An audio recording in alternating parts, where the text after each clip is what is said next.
Hello friends, welcome back my YouTube channel रुक exam online में आप सभी का स्वागत है। आज हम यूजीसी नेट फर्स्ट पेपर में आने वाले क्वेश्चंस हल करेंगे। उससे पहले अगर मैं चैनल पर नए हैं तो चैनल को सब्सक्राइब कर लें, बेल आइकन का बटन प्रेस कर लें और वीडियो को लाइक कर दें। तो चलिए शुरू करते हैं।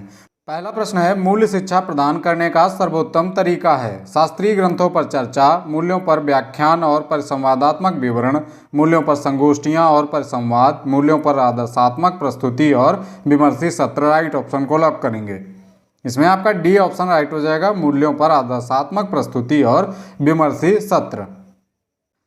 क्वेश्चन नंबर 2 है, राष्ट्रीय न्यायिक नियुक्ति आयोग को निम्नलिखित में से किसने असंवैधानिक घोषित किया है। भारत के उच्चतम न्यायालय ने, उच्च न्यायालय और उच्चतम न्यायालय दोनों ने, या भारत के राष्ट्रपति ने। राइट ऑप्शन को लॉक करेंगे।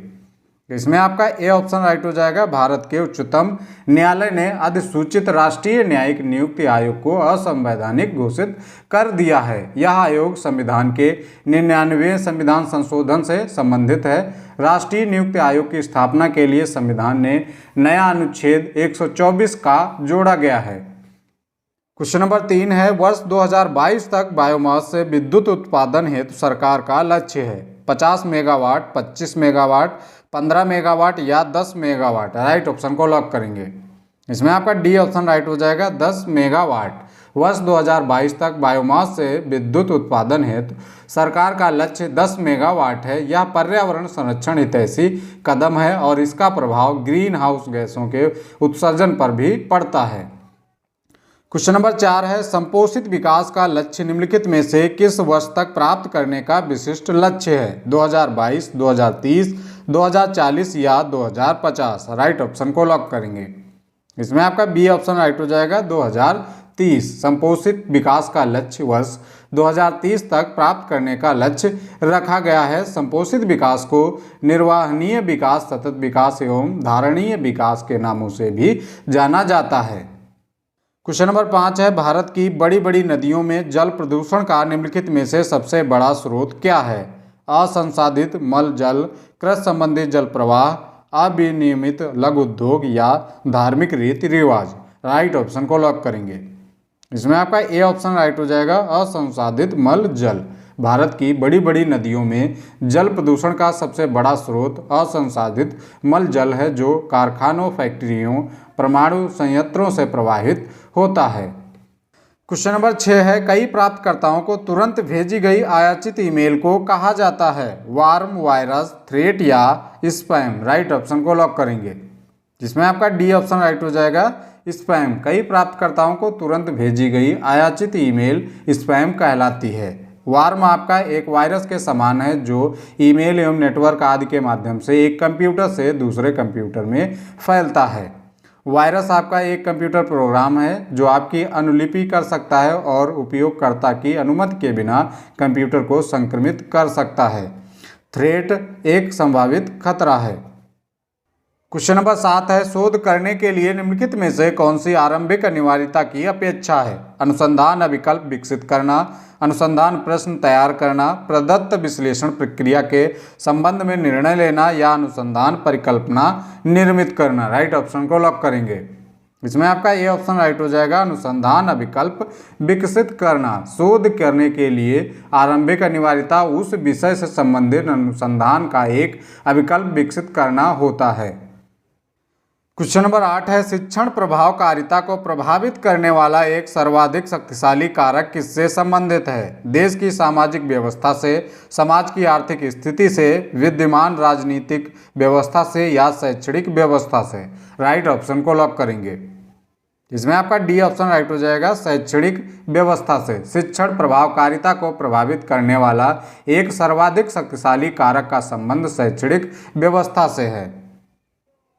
क्वेश्चन नंबर 9 है, निम्नांकित में से किस शिक्षण विधि में शिक्षार्थी की भागीदारी को इष्टतम तथा पहलकारी बनाया जाता है।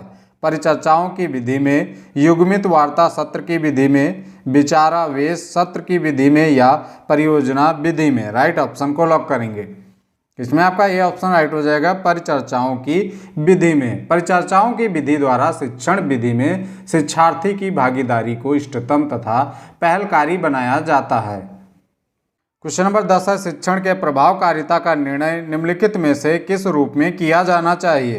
विषय वस्तु के साधन के आधार पर, छात्रों की अभिरुचि के आधार पर, छात्रों के अधिगम परिणामों के आधार पर या कक्षा में शिक्षण सहायक सामग्रियों के उपयोग के आधार पर। राइट ऑप्शन को लॉक करेंगे।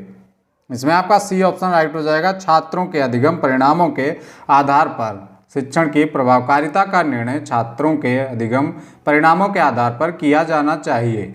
यह अधिगम परिणाम छात्रों के भविष्य का निर्धारण करेगा। शिक्षण को त्रिमुखी प्रक्रिया के रूप में भी स्वीकार किया जाता है। क्वेश्चन नंबर 11 है, मूल्य शिक्षा का उद्देश्य निम्नांकित में से किस पर केंद्रित कर अच्छी तरह से पूरा किया जा सकता है? समाज में व्याप्त सांस्कृतिक प्रथाओं से, किसी सामाजिक समूह द्वारा निर्धारित आचरण के मानकों से, मानवीय मूल्यों के प्रति संवेदना से या धार्मिक तथा नैतिक व्यवहार तथा अनुदेशन से। राइट ऑप्शन को लॉक करेंगे। इसमें आपका सी ऑप्शन राइट हो जाएगा। मानवीय मूल्यों के प्रति संवेदना से। मूल्य शिक्षा का उद्देश्य मानवीय मूल्यों के प्रति संवेदना पर संकेंद्रित कर अच्छी तरह से पूरा किया जा सकता है। मूल्य शिक्षा वह प्रक्रिया है जिसके माध्यम से लोग दूसरों में नैतिक मूल्यों का संचार करते हैं। क्वेश्चन नंबर 12 है, निम्नलिखित प्राकृतिक आपदाओं में से कौन सी हाइड्रो मौसमी नहीं है? हिमस्खलन, समुद्री कटाव, उष्णकटिबंधीय चक्रवात या सुनामी। राइट ऑप्शन को लॉक करेंगे। इसमें आपका बी ऑप्शन राइट हो जाएगा। समुद्री कटाव। समुद्री कटाव हाइड्रो मौसमी नहीं बल्कि इसका संबंध अपक्षय या अपरदन की क्रियाओं से है। सागरीय तरंगों के कारण समुद्री किनारों या तट का कटाव ही समुद्री कटाव कहलाता है। हिमस्खलन, सुनामी और उष्णकटिबंधीय चक्रवात आदि हाइड्रो मौसमी प्राकृतिक आपदाएं हैं। क्वेश्चन नंबर 13 है, किस देश ने हाइड्रोफ्लोरोकार्बन को चरणबद्ध तरीके से समाप्त करने संबंधी अंतर्राष्ट्रीय करार पर हस्ताक्षर किए? रवांडा, मोरक्को, दक्षिण अफ्रीका या अल्जीरिया। राइट ऑप्शन को लॉक करेंगे। इसमें आपका ये ऑप्शन राइट हो जाएगा, रवांडा। वर्ष 2016 में रवांडा की राजधानी किंगाली में जलवायु सम्मेलन का आयोजन हुआ, जिसे किंगाली सम्मेलन के नाम से भी जाना गया। इसमें 197 देशों ने भाग लिया तथा हाइड्रोफ्लोरोकार्बन HFCs को चरणबद्ध तरीके से समाप्त करने संबंधी अंतर्राष्ट्रीय करार पर हस्ताक्षर किए गए। क्वेश्चन नंबर 14 है, निम्नलिखित में से जल जनित रोग नहीं है? टाइफाइड, हेपेटाइटिस, हैजा या डेंगू। राइट ऑप्शन को लॉक करेंगे। तो इसमें आपका डी ऑप्शन राइट हो जाएगा, डेंगू। डेंगू जल जनित रोग नहीं है। डेंगू एक उष्ण आर्द्र क्षेत्र में फैलने वाली बीमारी है जो एडीज एजिप्टी मच्छरों के काटने से फैलती है। क्वेश्चन नंबर 15 है, शहरी क्षेत्रों में नाइट्रोजन ऑक्साइड NO2 के कारण प्रदूषण का प्रमुख स्रोत है? सड़क परिवहन, वाणिज्यिक क्षेत्र, उद्योगों में प्रयुक्त ऊर्जा या पावर प्लांट। राइट ऑप्शन को लॉक करेंगे। इसमें आपका बी ऑप्शन राइट हो जाएगा, वाणिज्यिक क्षेत्र।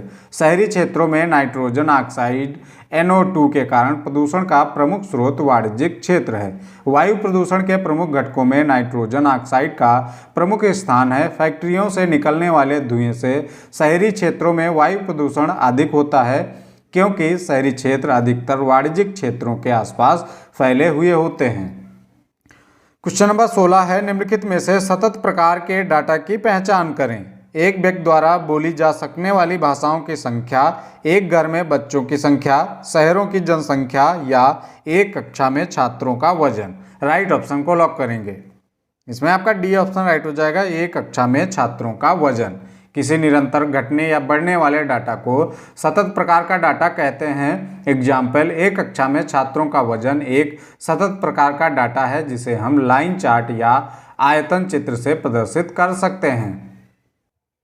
क्वेश्चन नंबर 17 है, सकारात्मक कक्षा संप्रेषण का परिणाम निम्नांकित में से क्या होता है? दबाव, समर्पण, आमना सामना या अनुनय। राइट ऑप्शन को लॉक करेंगे। इसमें आपका डी ऑप्शन राइट हो जाएगा, अनुनय। सकारात्मक कक्षा संप्रेषण का परिणाम अनुनय या प्रोत्साहन होता है। सामान्य कक्षा संप्रेषण का लाभ शिक्षण प्रक्रिया में शिक्षक एवं छात्र दोनों को प्राप्त होता है। क्वेश्चन नंबर 18 है, भावबोधक संप्रेषण किसके द्वारा प्रेरित होता है? उदासीनता व उग्रता, कूट लेखक या इनकोडर के व्यक्तित्व की विशेषताएं, बाह्य संकेत या कूट लेखक, कूटा अनुवादक या डिकोडर अनुबंध। राइट ऑप्शन को लॉक करेंगे। इसमें आपका बी ऑप्शन राइट हो जाएगा, कूट लेखक या इनकोडर के व्यक्तित्व की विशेषताएं। भावबोधक संप्रेषण कूट लेखक या इनकोडर के व्यक्तित्व की विशेषताओं से प्रेरित होता है। क्वेश्चन नंबर 19 है, कश्मीर तथा बांग्लादेश की त्रसदी से जनित प्रभाव क्या थे? दूसरे देशों का शंका भाव, प्रतिद्वंदिता की निरंतरता, युद्ध का खतरा या राष्ट्रीय पुनर्निर्माण। राइट ऑप्शन को लॉक करेंगे। इसमें आपका डी ऑप्शन राइट हो जाएगा, राष्ट्रीय पुनर्निर्माण। कश्मीर तथा बांग्लादेश की त्रसदी से जनित प्रभाव राष्ट्रीय पुनर्निर्माण था। क्वेश्चन नंबर 20 है, महायुद्ध के समय भारतीय बुद्धिजीवियों की क्या सोच थी? वह रूसी लोगों के कष्टों के प्रति उदासीन थे, वे जापानी सैन्य शक्तिवाद के पक्ष में थे, उनकी अनिश्चित निष्ठावानता से सृजनात्मकता को बढ़ावा दिया, उन्होंने इंग्लैंड के दृढ़ साहस के प्रति सहानुभूति जताई। राइट ऑप्शन को लॉक करेंगे। इसमें आपका डी ऑप्शन राइट हो जाएगा, उन्होंने इंग्लैंड के दृढ़ साहस के प्रति सहानुभूति जताई। महायुद्ध के समय भारतीय बुद्धिजीवियों ने इंग्लैंड के दृढ़ साहस के प्रति सहानुभूति जताई, जिसमें रूस के लोग नाजी सैन्य शक्ति का सामना कर रहे थे तथा चीन व जापान की सेनाओं पर अत्यधिक अत्याचार किया जा रहा था। इसलिए आपका डी ऑप्शन राइट हो जाएगा। आज की वीडियो कैसी लगी कमेंट बॉक्स में जरूर बताएं। मिलते हैं अगली वीडियो में, तब तक के लिए जय हिंद।